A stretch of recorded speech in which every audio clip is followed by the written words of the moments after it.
누가복음 10장 25절에서 37절입니다. 어떤 율법 교사가 일어나 예수를 시험하여 이르되 선생님, 내가 무엇을 하여야 영생을 얻으리이까?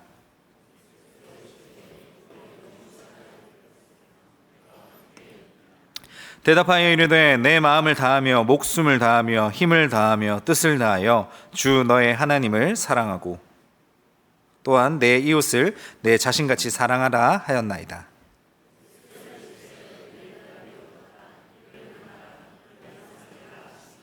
그 사람이 자기를 옳게 보이려고 예수께 여짜오되 그러면 내 이웃이 누구니이까?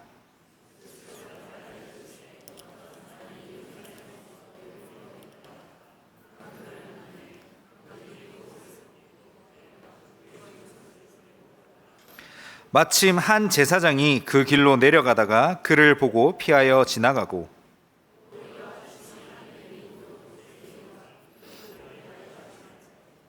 어떤 사마리아 사람은 여행하는 중 거기에 이르러 그를 보고 불쌍히 여겨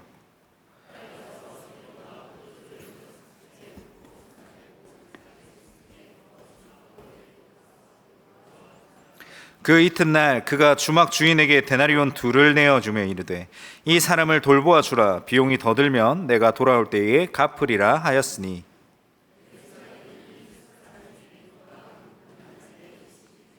함께 읽겠습니다. 이르되 자비를 베푼 자니이다. 예수께서 이르시되 가서 너도 이와 같이 하라 하시니라.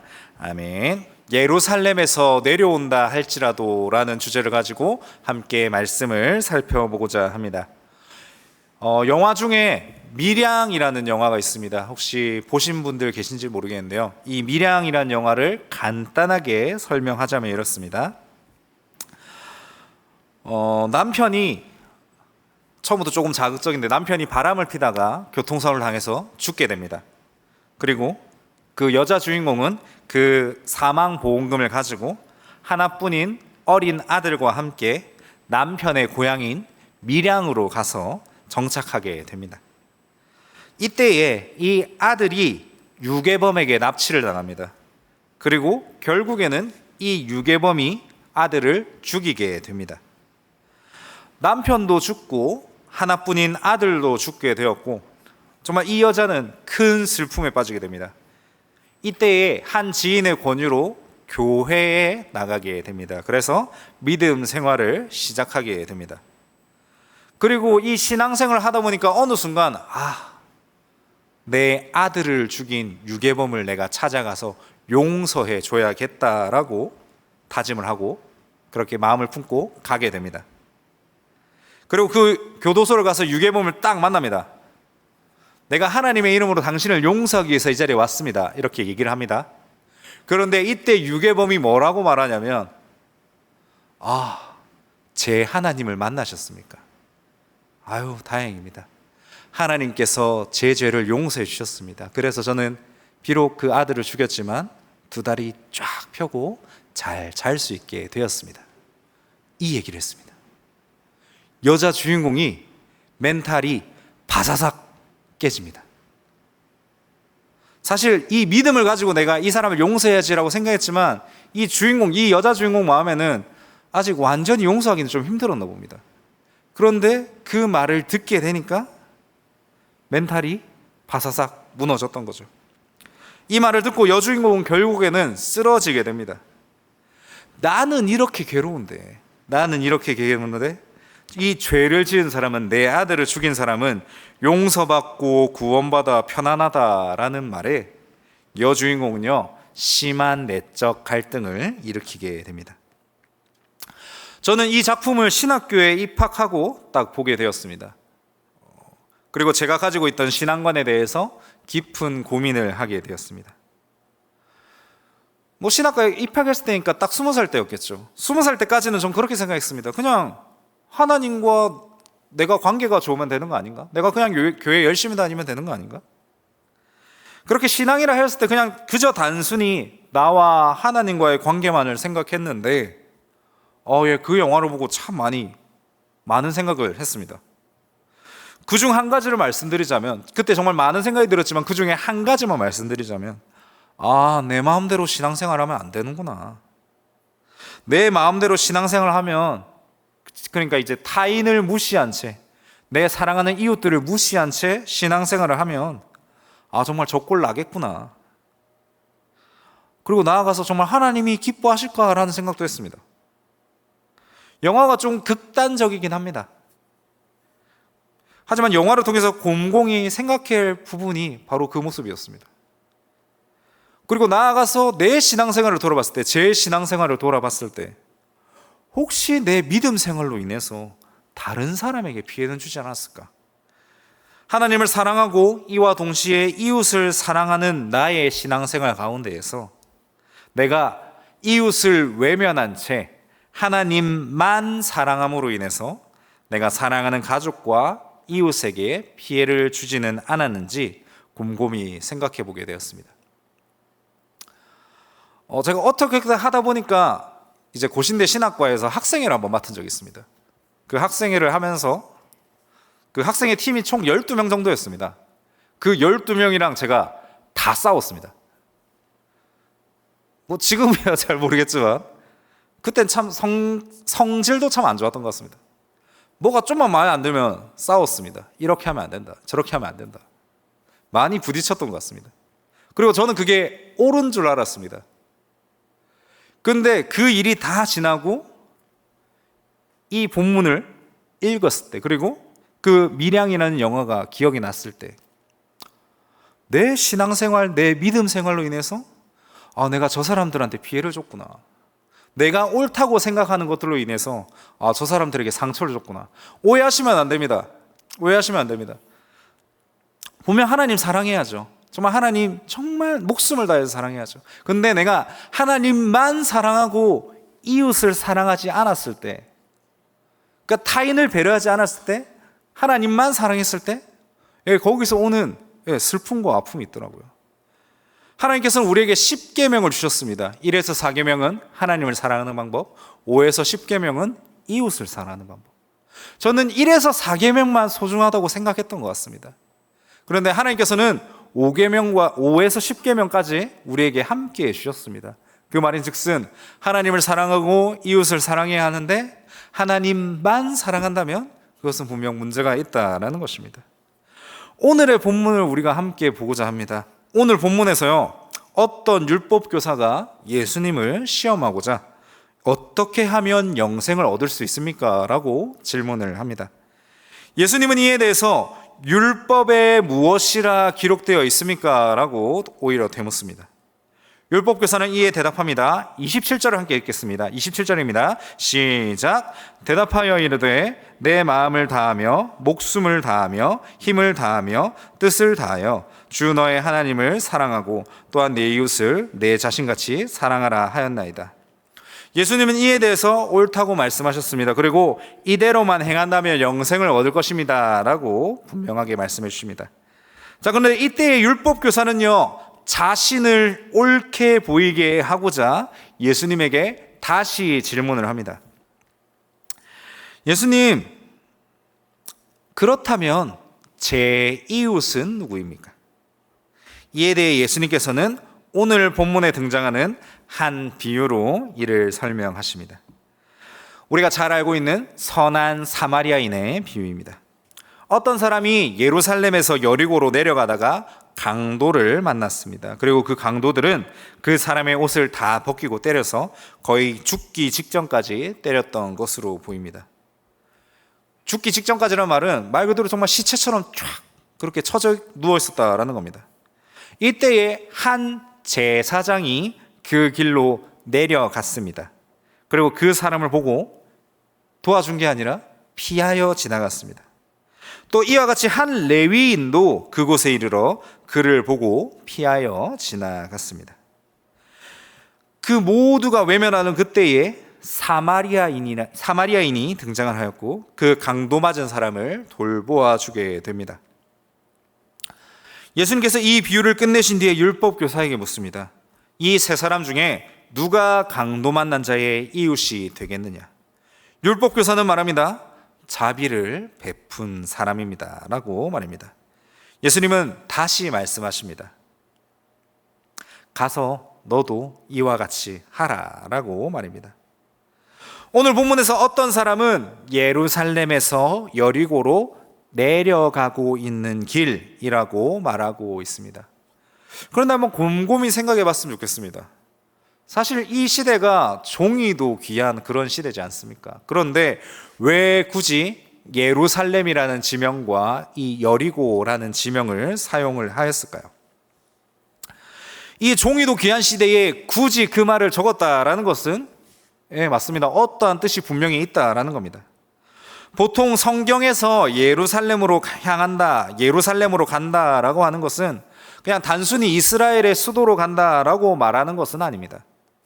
그곳에서는 이 예루살렘에서는 하나님께 예배를 드리는 성전이 있으며 모든 유대인들은 1년에 한 번인 유월절 기간 때에 예루살렘으로 가는 풍습이 있었습니다.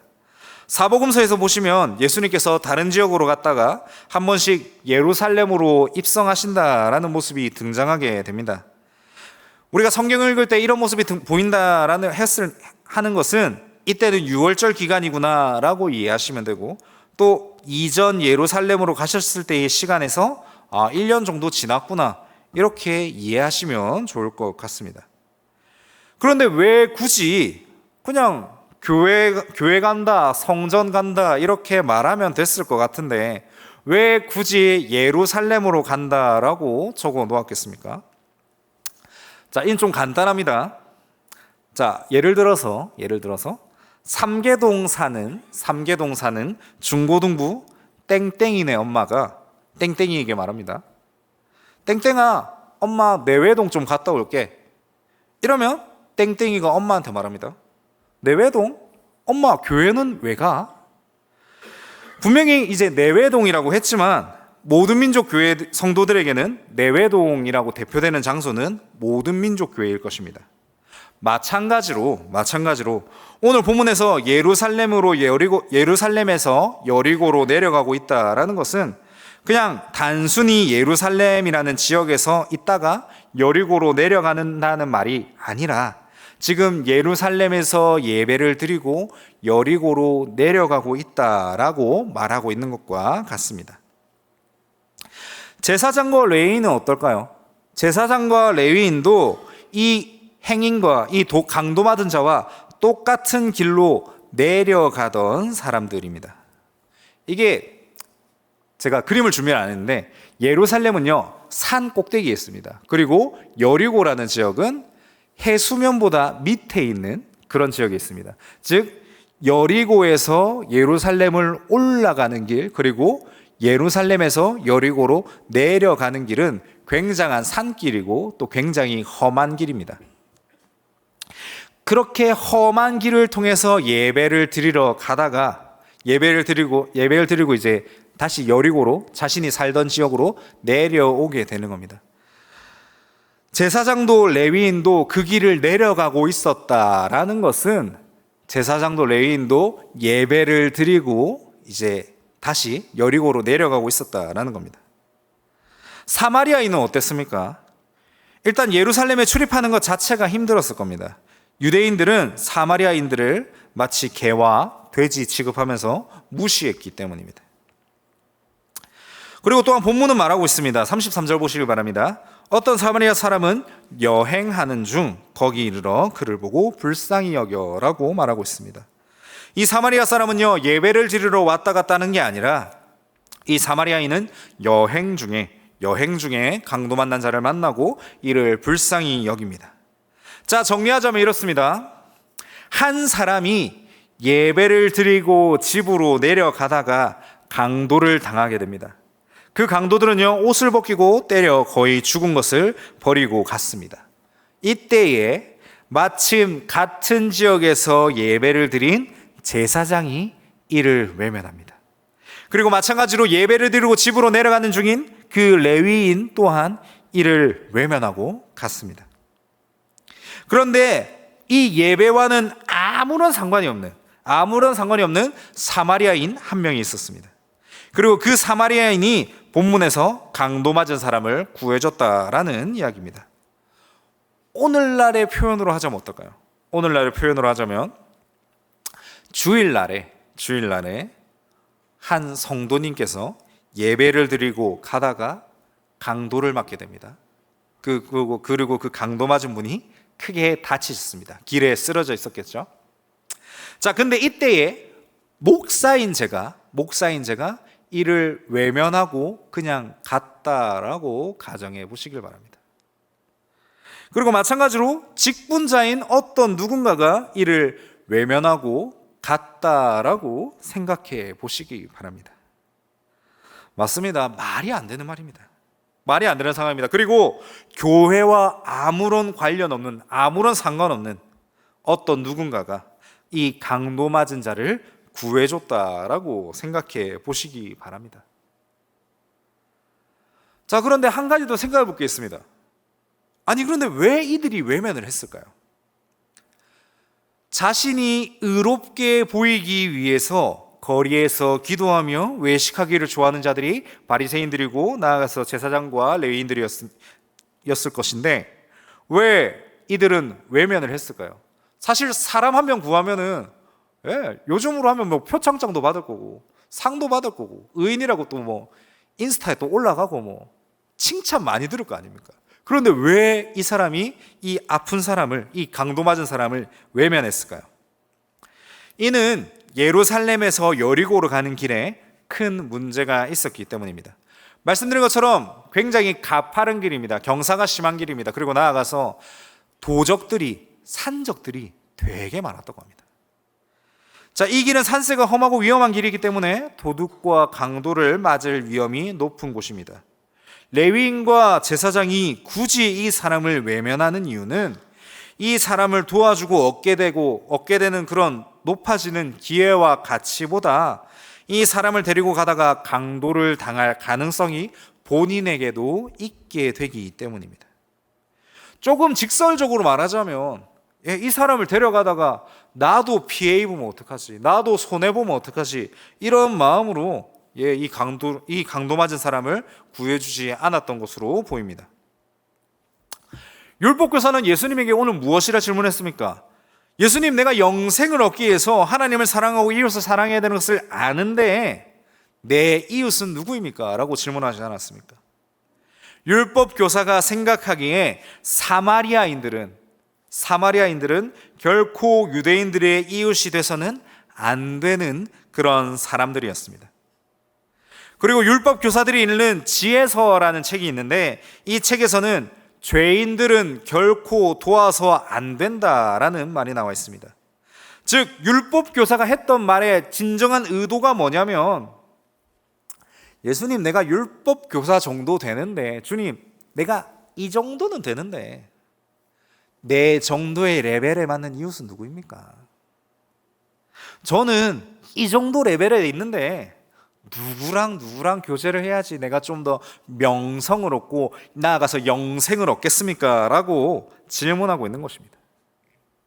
예수님께 질문했던 율법교사는 예수님을 시험하려고 이런 질문을 했으며 나아가 자신의 급이 이 정도다라는 것을 말하는 질문이기도 했습니다. 그리고 이 말이 안 되는 상황 가운데에서 예수님께서 말씀하십니다. 고아와 과부를 위해서 정의를 행하라는 하나님의 말씀은 머리로는 너무나 잘 알고 있었을 것입니다. 그런데 자신이 손해볼 수도 있는 상황에는 조금도 나서지 않는 이중적인 모습이 오늘의 레위인과 제사장, 율법교사, 나아가서는 우리의 모습이지 않나 돌아볼 수 있어야 한다라는 겁니다. 성도님 여러분, 우리는 어떻습니까? 우리는 어떨까요? 우리 공동체는 어떻습니까?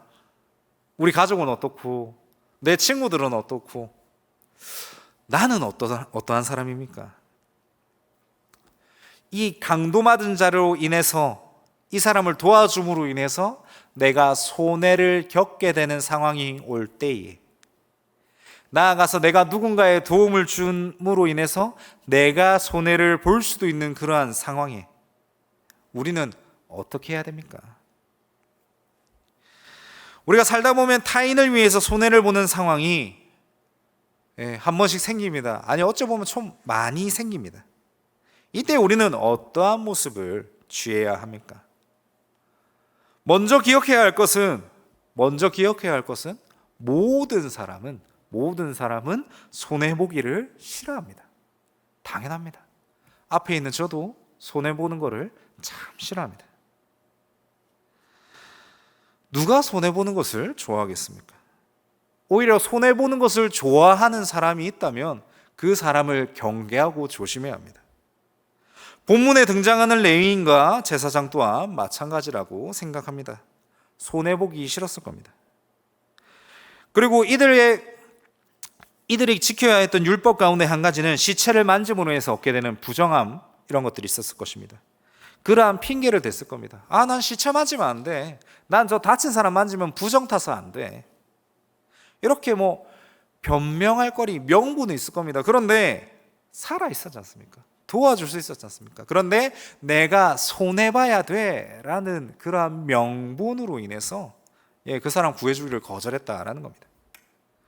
이웃을 사랑하라라고 명령하신 하나님의 말씀은 잘 알고 있었습니다. 머리로 너무나 잘 알고 있었습니다. 구약 성경 전체를 외우는 사람들인데 그 율법 하나를 기억 못하겠습니까? 그런데 손해보려 하지 않았다라는 겁니다.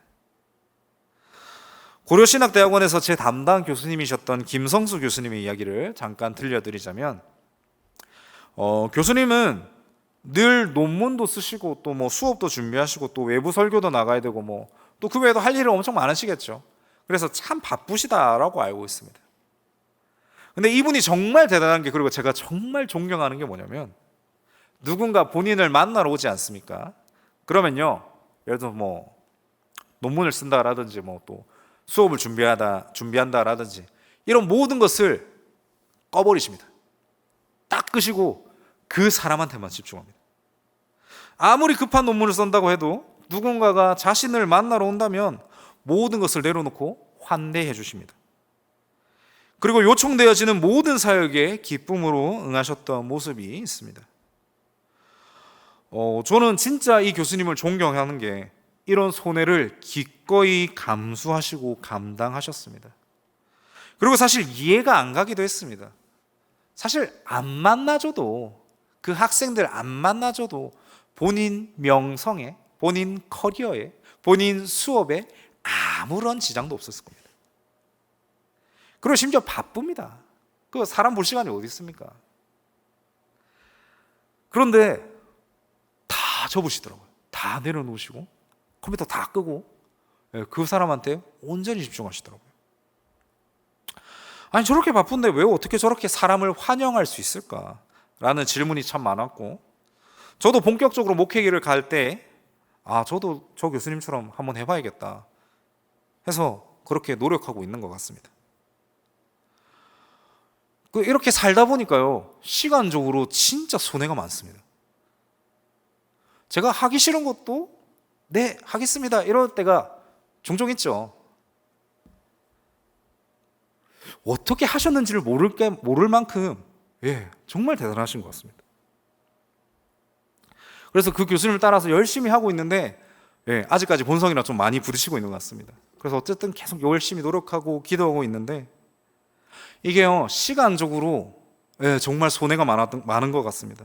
세상적인 시각으로 보았을 때 논문을 준비한다면, 수업을 준비한다면 좀 더 좋은 수업이 나올 거고 좀 더 좋은 논문이 나올 거고 나아가서 금전적인 이득도 분명히 있겠죠.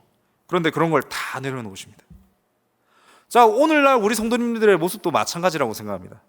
세상적인 시각으로 보았을 때 매주 일요일에 나와서 예배를 드린다는 것, 수요일 금요일에 시간을 내서 기도회에 참석하는 것, 그리고 매일 새벽을 깨워서 예배당으로 가는 것, 시간적으로 봤을 때, 세상의 시각으로 봤을 때 참 많은 손해라고 알고 있습니다. 젊은 사람들 사이에서 일요일만큼 데이트하기 좋은 날이 어딨어 라고 얘기하는 것도 종종 들었습니다. 또 오고 가는 기름값은 둘째 치더라도 사실 그 시간에 잠만 더 잤더라도 육체는 더 회복될 수 있을지도 모릅니다. 또 이럴 때도 있지 않습니까? 나와 마음이 맞지 않는 사람이 예배당에 같이 있을 때, 나와 좀 불편한 사람이 예배당에 같이 있을 때 이러면 스트레스도 많이 받지 않습니까? 차라리 뭐 스트레스 안 받고 집에 있는 게 정신 건강에는 더 이로울 수도 있습니다. 또 한 가지 더 얘기하자면 이렇습니다. 제가 이제 다니엘 기독학교 다니엘 스쿨 친구들을 학기 중에는 거의 매일 만나고 있습니다. 근데 우리 선생님들이 이제 매일 볼 때마다 느끼는 게, 와, 진짜 대단하시다. 이게요, 다니엘 스쿨만 놓고 보자면 한 가지 사건이 있었는데, 이 지하에 보면 퐁퐁 있지 않습니까? 애들 뛰어노는. 거기에요, 애들이요, 쓰레기를 진짜 많이 버립니다. 쓰레기를 그냥 뭐 퐁퐁 위에 올려놓는 건 기본이고, 과자 부스러기가 막 올려져 있고, 심지어 이 과자 봉투를 퐁퐁 사이에 집어넣습니다. 이걸 또 어떻게 집어내서 찾는지 선생님들도 그렇고 관리집사님도 그렇고 정말 수고하시고 정말 고생하십니다. 그리고 또 지네끼리 또 잘 싸웁니다. 일주일에 한 명 이상은 꼭 웁니다. 정말 쉽지 않습니다. 제가 담당하는 초등 2부 친구들도 마찬가지입니다. 멀리서 보면 애들이 참 착하고 순합니다. 그런데 교육부서 담당하면서도 느낀 게, 진짜 악하다. 네. 진짜 우리는 날 때부터 죄인이구나. 물론 아이들을 보면서 위로도 참 많이 받습니다. 그런데 진짜 악한 모습이 애들한테 참 많이 있습니다. 애들이요, 그리고 참 이기적인 것 같습니다. 그런데 그런 이기적이고 제멋대로인 아이들을 우리 선생님들께서 매주 챙깁니다. 사실 이 교회 공동체가 아닐 때, 이 교회를 안 다닌다고 했을 때 그냥 아무 상관없는 집 애지 않습니까? 그런데 이 아이들을 위해서 우리 선생님들이요, 매일 기도하고 매주 전화하고 아이들 보면서 웃으면서 맞고, 저는 정말 선생님들 대단하다고 생각합니다. 차라리 저 시간을 본인들을 위해 사용했더라면 개인에게 더 유익이 됐을 건데, 하다못해 그냥 그 시간에 그냥 TV라도 봤으면 스트레스라도 안 받을 건데, 우리 선생님들이요, 아이들을 위해서 참 많이 모든 걸 내려놓고 정말 많이 손해 보십니다. 우리 선생님들이 왜 이렇게 손해 보십니까? 그리고 나아가서 우리 성도님들도 매주 예배당에 오시고 매주 힘든 사람들 도와주려고 노력하시고 또 마음이 아픈 사람들을 또 위로해 주시고, 왜 이렇게 시간을 쓰십니까? 왜 이렇게 손해 보십니까? 결국에는 하나님을 위함임을 우리가 너무나 잘 알고 있습니다. 왜 손해 봅니까? 왜 시간을 희생합니까? 세상적으로 볼 때는 아무런 유익이 없습니다. 하지만 그 가운데에 하나님의 이름이 있고 그 가운데에 하나님의 영광이 있음을 우리는 기억해야 할 것입니다. 경제적으로 손해보는 그때에 예수 그리스도의 이름이 들어가게 되는 그 순간, 손해는 하나님의 역사로 변하게 될 것입니다. 사실 여러분, 예수님의 십자가만큼 손해보는 일이 어디 있습니까? 우리 죄를 사하여 주시기 위해서 그분께서 친히 십자가에 박혀 죽으셨습니다. 우리 죄를 사하여 주시지 않으셨다면 그분은 죽지 않으실 수 있었습니다. 그렇지만 예수님께서는 하나님의 역사를 분명하게 믿으셨습니다. 그리고 하나밖에 없는 그 목숨을 믿는 자들을 위해서 내놓으셨습니다. 여러 개 있는 목숨, 많이 있는 목숨이 아니라 딱 하나밖에 없는 그 목숨을 믿는 자들을 위해서 내어주셨습니다. 그리고 그때에 하나님께서 역사하시고 새 생명을 허락하여 주셨습니다. 손해 볼 줄 알았던 그 십자가가 하나님께서 역사하시니까 손해가 아니라 승리하게 되었다라는 것입니다. 베이직 교회를 담당하시는 조정민 목사님이라는 분이 계십니다. 그 조정민 목사님께서 이렇게 말씀하셨습니다. 그리스도인의 삶은 자기 부인을 통한 타인의 성취, 이렇게 말씀해 주셨습니다. 다시 말씀드립니다. 그리스도인의 삶은 자기 부인을 통한 타인의 성취다라고 이렇게 정의해 주셨습니다. 나를 부인하고 내가 손해보고 나를 부인하고 내가 손해보는 그때에 타인이 올라가고 타인이 승리한다면 그것이야말로 그리스도인의 참된 삶이라 불릴 수 있다라는 것입니다. 그냥 단순히 손해보고 단순히 패배하는 것이 아니라 그 가운데에 하나님께서 역사하시고 이 손해가, 이 패배감이 그냥 거기서 끝나는 것이 아니라 하나님께서 그 역사에 개입하시고 하나님께서 그 패배를, 손해를 승리로 만들어 주신다라는 것입니다. 그렇기 때문에 사랑하는 성도 여러분, 우리가 믿는 자들을 위해서, 이 교회 안에서 학생들을 위해서, 그리고 뭐 또 그 외에 다른 사람들을 위해서 손해볼 때가 참 많이 있습니다. 희생해야 될 때도 참 많이 있습니다. 하지만 그때에 우리가 손해보고 희생하고 패배한다라고 생각하지 마시길 바랍니다. 하나님께서 우리 인생 가운데에 역사해 주실 것이고, 우리가 손해라고 생각하고 세상이 손해라고 생각하고 세상이 이걸 패배라 말하고 세상이 이거를 끝났다라고 말하는 그 순간에도 하나님께서 개입하시고 하나님께서 역사하시는 그 순간에 승리하게 될 것입니다.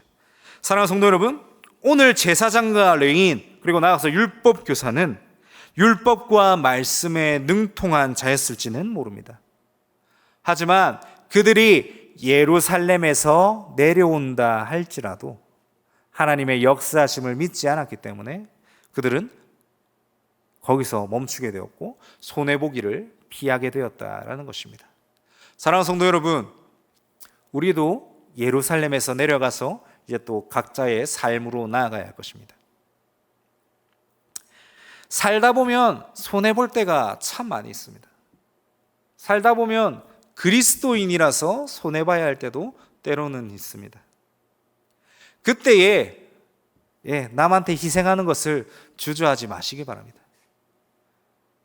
내가 좀 손해보는 것 같은데, 내가 좀 희생해야 될 것 같은데, 그 손해와 희생을 능히 감당하는 성도님 되시기를 정말 간절히 소망합니다.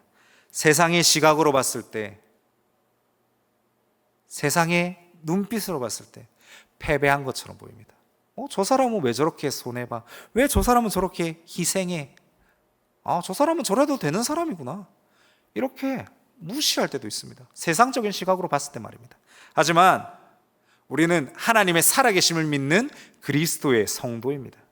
그렇다라는 것은 우리 인생 모든 순간에, 심지어 우리가 손해보고 희생해야 되는 그 순간 가운데서도 하나님이 우리의 인생을 만지시고 우리의 인생을 책임져 주신다면, 우리가 지금 당장 보는 이 손해라고 할지라도 이 손해를 패배로 끝나게 하시는 분이 아니라 이 손해를 승리케 하시는 하나님을 의지하며 나아가시기를 간절히 소망합니다.